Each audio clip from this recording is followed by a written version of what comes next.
ഈയിടെയായി ഏറ്റവും കൂടുതൽ കേട്ടുവരുന്ന ഒരു ടോപ്പിക്കാണ് AI, ആർട്ടിഫിഷ്യൽ ഇന്റലിജൻസ്. നമ്മുടെ ഈ കാലഘട്ടത്തിലെ ജോലികളൊക്കെ ആർട്ടിഫിഷ്യൽ ഇന്റലിജൻസ്, റോബോട്ടിക്സ് അവർ ഏറ്റെടുക്കുമോ, നമ്മുടെയൊക്കെ ജോലികൾ ഇല്ലാതാകുമോ എന്നൊരു ടെൻഷൻ യുവതലമുറയ്ക്കും ഇപ്പോൾ ജോലി ചെയ്തുകൊണ്ടിരിക്കുന്ന ആളുകൾക്കും ഇപ്പോൾ അറ്റ് പ്രസന്റ് ഉണ്ട്.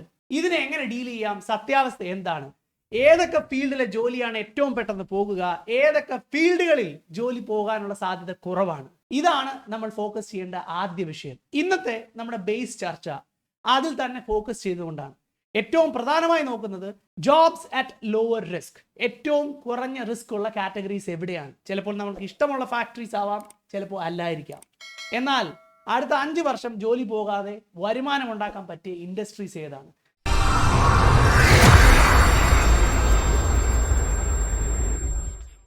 നമ്മളിപ്പോൾ ജനറലായിട്ട് നമ്മൾ ചോദിക്കുമ്പോൾ അതിനകത്ത് ഒരു മെയിൻ കൺസേൺ എല്ലാവർക്കും ആദ്യം വരുന്നത് എന്താ, ഇപ്പോ ആരുടെയും ജോലി പോകുന്നില്ല, കുറച്ചു പേരെ പോയിട്ടുള്ളൂ, 1-2 ലക്ഷം പേരുടെ ജോലി പോയിട്ടുണ്ട്. അത് IT മേഖലയിലാണ് മെയിൻലി. പിന്നെ ഈ കസ്റ്റമർ സർവീസിനകത്തൊക്കെ കുറച്ചു പേരുടെയൊക്കെ ജോലി പോയി തുടങ്ങിയിട്ടുണ്ട്. ഇന്ത്യയിൽ പെട്ടെന്ന് പോകുന്ന അടുത്ത സമയങ്ങളിൽ പോകുന്ന ജോലി ഏതൊക്കെയായിരിക്കാം? മെയിൻലി ഇപ്പം നമ്മൾ ഔട്ട്സോഴ്സിങ് എന്നുള്ളൊരു രാജ്യമാണ്. അമേരിക്ക അല്ലെ യൂറോപ്പ് അല്ലെ UK പോലുള്ള രാജ്യങ്ങൾ ഔട്ട്സോഴ്സ് ചെയ്യുകയാണ് പല കാര്യങ്ങളും നമ്മുടെ രാജ്യത്തോട്ട്. എസ്പെഷ്യലി IT മേഖല, കസ്റ്റമർ സർവീസ് മേഖല, ഇത് മുഴുവൻ നമ്മുടെ നാട്ടിൽ ലോ കോസ്റ്റ് ആണ്. അതുകൊണ്ട് തന്നെ അവിടുത്തെ ആൾക്കാർക്ക് ശമ്പളം കൊടുക്കുന്നതിന് പകരം ഇവിടെ ചെയ്യുമ്പോൾ കമ്പനികൾക്ക് ലാഭമാണ്. നമ്മൾ ആദ്യം ചിന്തിക്കേണ്ടത്, ഒരു കമ്പനി എപ്പോഴും ഓപ്പറേറ്റ് ചെയ്യുന്നത് പ്രോഫിറ്റ് മോട്ടിവേറ്റഡ് ആണ്. അവർ ലാഭം ഉണ്ടാക്കാൻ വേണ്ടി ചെയ്യുന്നത്, റൈറ്റ്? അപ്പൊ അവർ ഈ AI യൂസ് ചെയ്യുമ്പോൾ, ഇപ്പൊ നമ്മൾ ചാറ്റ് ചെയ്യുമ്പോൾ കസ്റ്റമർ സർവീസിൽ മിക്കവാറുള്ള AI ആണ് നമ്മളോട് റെസ്പോണ്ട് ചെയ്യുന്നത്. ചില കമ്പനികളുടെയൊക്കെ AI വളരെ എഫിഷ്യന്റ് ആണ്, അപ്പൊ ആൾക്കാരുടെ എണ്ണം കുറഞ്ഞു തുടങ്ങി. ചിലത് ഓൾറെഡി സംസാരിക്കുന്നത് തന്നെ AI ആണ്, ഓപ്ഷൻ 1 ഓപ്ഷൻ 2 എന്നൊക്കെ പറഞ്ഞു. അപ്പം ആ മേഖലയിൽ ഓൾറെഡി അതുണ്ട്. മറ്റു മേഖലകളിലേക്ക് കൂടെ അത് സ്പ്രെഡ് ആകുകയാണ്. നമ്മുടെ വിഷയങ്ങളിലെ ബേസ് ആയിട്ട് നമ്മൾ നോക്കുന്നത് ഇപ്പൊ അമേരിക്കയിൽ അല്ലെ യൂറോപ്പിൽ നടക്കുന്ന കാര്യങ്ങളാണ്. ബേസിക് ആയിട്ടുള്ള അഡ്മിനിസ്ട്രേറ്റീവ് ജോബ്, ക്ലറിക്കൽ ജോബ്സ്, ഇതൊക്കെ AI എടുത്തുകൊണ്ടിരിക്കുകയാണ്. അപ്പൊ നമ്മളിപ്പോ ഇത് ചിന്തിക്കുമ്പോൾ, ഇന്ത്യയിൽ നിന്ന് ചിന്തിക്കുമ്പോൾ, നമുക്ക് 700 മില്യൺ യുവാക്കളുള്ള രാജ്യമാണ്, 30 വയസ്സിന് താഴെ. അപ്പൊ അവര് ജോലിക്ക് വേണ്ടി തയ്യാറെടുക്കുന്ന ഒരു സമയമാണ് അടുത്ത 5 വർഷം. അവരെന്ത് പഠിച്ച് എങ്ങനെ ജോലിക്ക് കയറാം, ഏത് ഫീൽഡിൽ കയറാം എന്നൊരു കൺഫ്യൂഷൻ അടിച്ച് തെരഞ്ഞെടുക്കുന്ന സബ്ജക്റ്റുകൾ ഇപ്പൊ തെരഞ്ഞെടുത്തുകൊണ്ടിരിക്കുകയാണ്. പക്ഷേ പലരുടെയും ആ തെരഞ്ഞെടുപ്പിൽ AI അല്ലെ റോബോട്ടിക്സ് എന്നുള്ള ആശയമേ ഇല്ല. നമ്മുടെ തലമുറ, എൻ്റെ തലമുറ പല ചേഞ്ചസും കണ്ടു വന്നവരാണ്. ഈവൻ ഫ്രം സ്കൂൾ ലെവൽ തൊട്ട് ഞങ്ങളൊക്കെ പഠിക്കുമ്പോൾ മണലിൽ എഴുതി പഠിച്ചവരാണ്. അതിൽ നിന്നാണ് നമ്മൾ മാറി സ്ലേറ്റിലേക്ക് വന്നത്. പ്രാഥമിക വിദ്യാഭ്യാസം കിട്ടിയിരുന്നത് ആശാന്മാരിൽ നിന്നും ആശാട്ടിമാരിൽ നിന്നുമാണ്. അത് പിന്നെ മാറി KG സ്കൂളിലായി, കിൻഡർ ഗാർഡൻ സ്കൂൾ ലെവലിലേക്ക് പോയി. അവിടെ ഒരു ചെറിയ ട്രാൻസ്ഫോർമേഷൻ വന്നു. പിന്നീട് അത് വളർന്ന് കമ്പ്യൂട്ടർ യുഗത്തിലേക്ക് മാറി. കമ്പ്യൂട്ടർ വന്നു, അന്നും ഒരു വലിയ ഭീതി ഉണ്ടായിരുന്നു, പലരുടെയും ജോലി പോകും. ഈവൻ രാഷ്ട്രീയക്കാർ വരെ അതിനെ ശക്തമായി എതിർത്തു. ഇന്ന് ലാപ്ടോപ്പ് ഇല്ലാത്ത ഒരു മന്ത്രിമാരും ഇല്ല. പക്ഷേ ബാങ്കിങ് മേഖലയിൽ അത് ബാധിച്ചില്ല എന്ന് പറയില്ല, പലരുടെയും ജോലികൾ നഷ്ടപ്പെട്ടു. ഇന്ന് ബാങ്കിൽ പോയാൽ പണ്ടുണ്ടായിരുന്ന സ്റ്റാഫിനേക്കാൾ പകുതി സ്റ്റാഫേ ഉള്ളൂ. ബാക്ക് ഓഫീസിൽ അവർക്കുണ്ടെങ്കിലും അത് കൂടുതലും കമ്പ്യൂട്ടറാണ്. കമ്പ്യൂട്ടറൈസ്ഡ് ആയതുകൊണ്ട് ജോലികൾ കമ്പ്യൂട്ടറൈസ്ഡ് ചെയ്ത് സ്പീഡിൽ പോകുന്നു. ആ മേഖലയാണിപ്പോൾ ആർട്ടിഫിഷ്യൽ ഇൻ്റലിജൻസ് ഏറ്റെടുക്കാൻ പോകുന്നത്.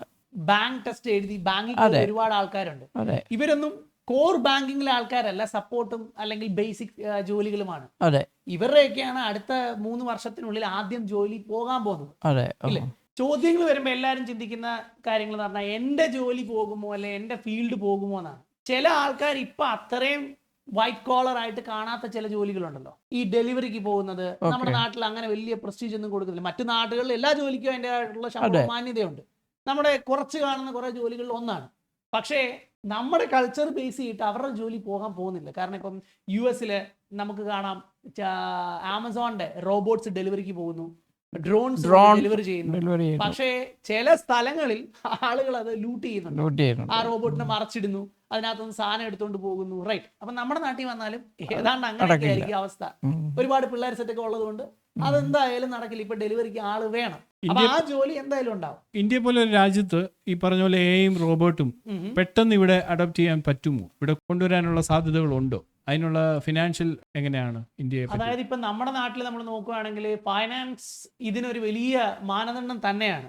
പക്ഷേ അതിൽ തന്നെ നിന്നുകൊണ്ട് നമ്മൾ ചിന്തിക്കേണ്ട മറ്റൊരു കാര്യം എന്ന് പറഞ്ഞാൽ ഇന്ത്യൻ ഗവൺമെന്റ് അല്ല ഇതൊന്നും കൊണ്ടുവരിക, ഇതെല്ലാം പ്രൈവറ്റ് കമ്പനീസ് ആണ്. അതെ, റൈറ്റ്. ഇപ്പോൾ ബാങ്കുകൾ എടുത്ത് നോക്കുക, ICICI പോലുള്ള ബാങ്കുകൾ, HDFC പോലുള്ള ബാങ്കുകളുടെ ഷെയറുകൾ വാങ്ങി കൂട്ടിയിരിക്കുന്നത് ബ്ലാക്ക് റോക്ക് പോലുള്ള ഇന്റർനാഷണൽ കമ്പനികളാണ് 10%, 15% ഓൺ ചെയ്യുന്നത്. അപ്പോൾ they have the voting power. അവർ പറയും എവിടെ ഇൻവെസ്റ്റ് ചെയ്യണമെന്നുള്ളത്. They will bring the fund. പിന്നെ ഇവിടെ ചെയ്യുമ്പോൾ ഗുണം എന്ന് പറഞ്ഞാൽ അവർ കൊണ്ടുവരുന്നത് ഡോളറിലും പൗണ്ടിലും ഒക്കെയാണ്, നമ്മൾ മൾട്ടിപ്ലൈ ചെയ്യുമ്പോൾ ഇൻറ്റു 80, 100 ഒക്കെയാണ്. റൈറ്റ്. അപ്പോൾ അവർക്ക് കുറച്ച് പൈസയും കൊണ്ട് ഒരുപാട് കാര്യങ്ങൾ നമ്മുടെ നാട്ടിൽ ചെയ്യാൻ പറ്റുന്നുണ്ട്. അവരാദ്യം ചെയ്യും, അവർ ചെയ്യും. അതുപോലെ അവർക്ക് പിന്നെ ഫോളോ ചെയ്യും, ലാഭം അവരുണ്ടാക്കുന്നുണ്ട്. അതുപോലെ തന്നെ ഈ AI വരുമ്പോൾ കുറെ പേരുടെ ജോലി നഷ്ടപ്പെടും. അപ്പം അടുത്ത മേഖല അവരെന്ത് തിരഞ്ഞെടുക്കാൻ പറ്റും? സംശയം അതല്ല, IIT ഇറങ്ങിയ കുട്ടികളിൽ പോലും 30% ആൾക്കാർക്ക് ജോലിയില്ല എന്ന് പറയുന്നു. അപ്പം ഈ AI കൂടെ കടന്നു വരുമ്പോൾ നമ്മൾ എത്ര വേസ്റ്റ് ആയിട്ട് നമുക്ക് അഭിമുഖീകരിക്കേണ്ടി വരും? അല്ല, ഇതിലിപ്പോൾ ഒരു മെയിനായിട്ട് നമ്മൾ സംസാരിക്കേണ്ട കാര്യം എന്ന് പറഞ്ഞാൽ ഈ AI-യും റോബോട്ടിക്സും വരുന്നു എന്നതിലുപരിയായിട്ട് ഇത് വരുന്ന സമയമാണ്.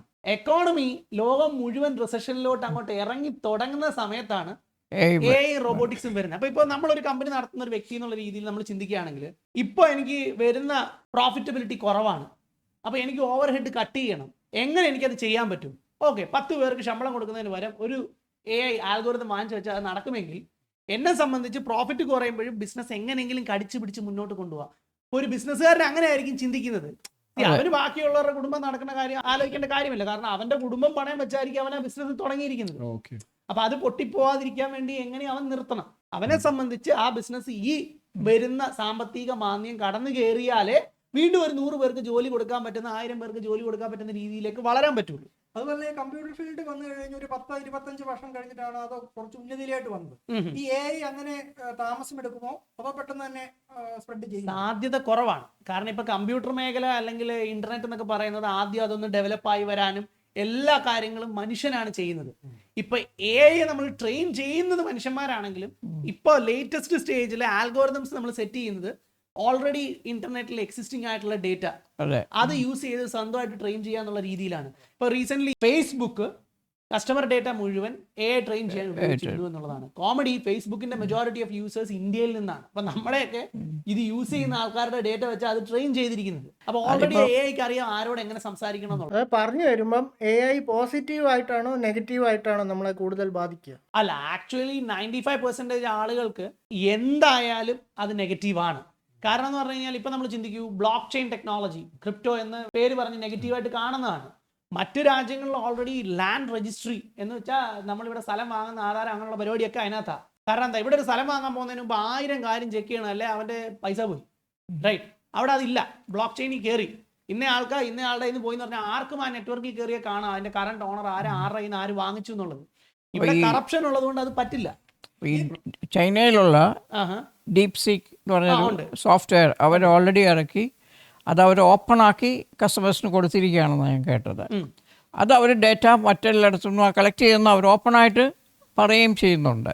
അതുപോലെ ഞാൻ ഒരു എഞ്ചിനീയറിംഗ് സ്റ്റുഡൻസിനോട് സംസാരിച്ചപ്പോൾ, ഇലക്ട്രോണിക്സ് എഞ്ചിനീയറിങ്ങിനോട് സംസാരിച്ചപ്പോൾ അവർ 3rd ഇയർ AI പഠിച്ചുകൊണ്ടിരിക്കുകയാണ്. അപ്പോൾ ഇപ്പോൾ 4th ഇയറാണ്. അപ്പം അവർ 3 വർഷമായി AI പഠിക്കുന്നുണ്ട്. അവർ എന്തുമാത്രം ഡീപ്പായിട്ട് പഠിക്കുന്നുണ്ടെന്നുള്ളത് അറിയില്ല. പക്ഷേ ഓൾറെഡി നമ്മുടെ സിലബസിൽ അത് ആയിക്കഴിഞ്ഞു.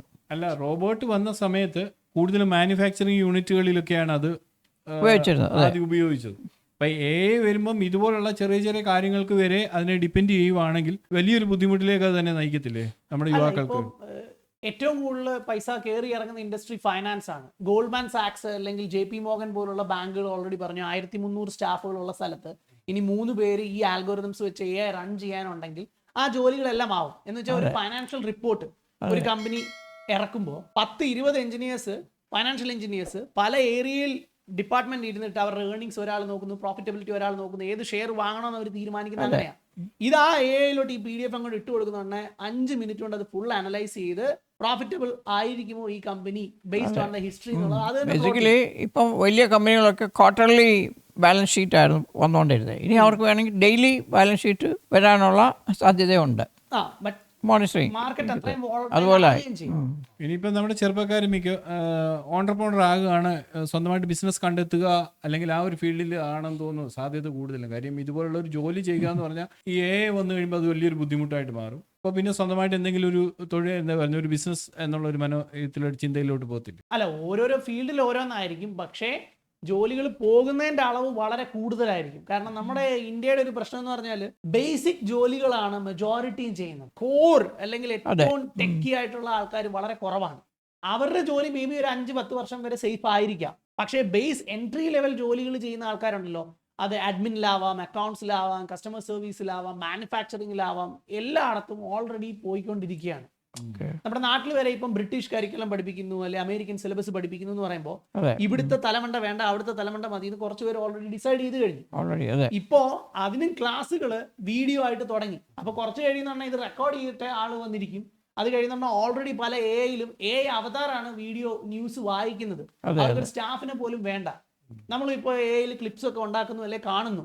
ഒരു മോഡലിന്റെ ആവശ്യമില്ല, ഒരു ലൊക്കേഷന്റെ ആവശ്യമില്ല, ഒരു ക്യാമറയുടെ ആവശ്യമില്ല. ഇപ്പൊ എത്ര പേരുടെ ജോലി അവിടെ പോയി ഓൾറെഡി. 5 മിനിറ്റ് കൊണ്ട് നമ്മുടെ പ്രോംപ്റ്റ് കമാൻഡ് അടിച്ചു കൊടുത്ത് നമുക്ക് ആ വീഡിയോ കിട്ടി. അപ്പൊ ഇത് ശരിക്കും ചെയ്യുന്ന ഒരു ക്യാമറാമാന്റെ, ഒരു എഡിറ്ററുടെ, ഒരു മോഡലിന്റെ ഒക്കെ പണി പോയി. ഇപ്പൊ AI വെച്ച് ഗൂഗിൾ VO3-ൽ ഒരാൾ ഒരു സിനിമ ഉണ്ടാക്കി, ഹോളിവുഡില് ആലോചിച്ച് നോക്കും. അപ്പോ നെക്സ്റ്റ് 10 ഇയേഴ്സിൽ ഏറ്റവും സൗന്ദര്യമുള്ള ഈ കാഴ്ചയിൽ കണ്ണിങ്ങനെയുള്ള, പുരികം ഇങ്ങനെയുള്ള, ചെവി ഇങ്ങനെയുള്ള, ഇങ്ങനെ ശരീരമുള്ള ഒരു നടൻ വേണം, നടി വേണം എന്ന് നമ്മൾ പ്രോംപ്റ്റ് ചെയ്തിട്ട് എല്ലാവർക്കും ഒരു ക്യാരക്ടർ കൊടുത്ത് നമ്മൾ സിനിമ ഉണ്ടാക്കുവാണെങ്കിൽ അവരുടെ പണിയും പോയി. റൈറ്റ്. ഓക്കെ, അപ്പൊ AI വരുമ്പോൾ ഇത്രയും പേരുടെ ജോലി പോകുമ്പോൾ സാമ്പത്തിക പ്രതിസന്ധി വരില്ലേ? വരും, 100% വരും. അതുകൊണ്ടാണ് ഞാൻ അത് എടുത്തു പറഞ്ഞത്. ഈ എക്കോണമിക്കൽ സൈക്കിള് സാമ്പത്തികമായി എല്ലാ രാജ്യങ്ങളും മാന്യത്തിലോട്ട് അടുത്തുകൊണ്ടിരിക്കുമ്പോൾ, അല്ലെ ഇറങ്ങിക്കൊണ്ടിരിക്കുമ്പോൾ ഇത് വന്നതാണ് ഏറ്റവും വലിയ പ്രശ്നം. കാരണം കമ്പനികളെ സംബന്ധിച്ച് അവർക്ക് ലാഭം വേണം, ആൾക്കാരെ കുറയ്ക്കും. ആ ആൾക്കാർക്ക് വെളിയിൽ പോയാൽ വേറൊരു ജോലി കിട്ടാനില്ല. അടുത്തിടെ തന്നെ നമ്മുടെ ഒരു യുദ്ധം നടന്നു. അതിൽ എനിക്ക് തോന്നുന്നത് മിക്ക ഓപ്പറേഷൻസും AI-യുടെ സഹായത്തോടെ നടന്നെന്നുള്ളതാണ് റിപ്പോർട്ട് വന്നിരിക്കുന്നത്. മിലിറ്ററി ഇന്റലിജൻസ് പല രാജ്യത്തും, ഇപ്പൊ ഇസ്രായേൽ പോലുള്ള രാജ്യങ്ങളുടെ മിലിറ്ററി ഇന്റലിജൻസിന് സപ്പോർട്ട് ഉണ്ട്. അപ്പം നമ്മുടെ ഓണും ഉണ്ട്, വെളിയുന്നുണ്ട്. അവരുടെ ഇപ്പം ഈ ഇന്റർനെറ്റ് നമ്മൾ ആലോചിക്കുക, ഇന്റർനെറ്റ് സാധാരണക്കാരൻ എൻറോൾ ചെയ്യുന്നതിന് മുമ്പേ ആദ്യം മിലിറ്ററിക്ക് വേണ്ടിയിട്ടായിരുന്നു യൂസ് ചെയ്തുകൊണ്ടിരുന്നത്. പിന്നീടാണ് സാധാരണക്കാരന് കൊടുത്തത്. അതുപോലെ തന്നെ ഇവരെന്ന് മുതൽ ഉപയോഗിക്കുന്നത് നമുക്ക് അറിയില്ല. ഒരു സാധാരണക്കാരൻ എന്ന രീതിയിൽ വരുമ്പോൾ ചോദ്യം എന്തായിരിക്കും, ഏത് ഫീൽഡിൽ ഞാൻ സേഫ് ആയിരിക്കും എന്നുള്ളതാണ്. കാരണം ഇപ്പൊ IT മേഖലയിൽ ഒരു വമ്പ് മാനേജറാണെന്ന് വിചാരിച്ചോ, അയാൾ 4-5 പേരെ മാനേജ് ആണ് ചെയ്യുന്നത്. ഈ 4-5 പേരെ ജോലി പോയാൽ പിന്നെ ആരെ മാനേജ് ചെയ്യാനാണ്? റൈറ്റ്, ഓട്ടോമാറ്റിക്കലി ആളെ വേണ്ട. അപ്പൊ ആ ജോലിയും പോയി ഇൻ 5 years ടൈം. പക്ഷേ നമ്മുടെ നാട്ടിൽ ഇപ്പോഴും ബേസിക് ആയിട്ട് ചെയ്യാൻ പറ്റുന്ന പല കാര്യങ്ങളുണ്ട്. ആൾക്കാർ ചിലപ്പോൾ അത് അക്സെപ്റ്റ് ചെയ്തൊന്നും വരില്ല, ബട്ട് ഇപ്പോഴും അത് ചെയ്ത് കാശുണ്ടാക്കുന്ന ആൾക്കാരില്ലേ.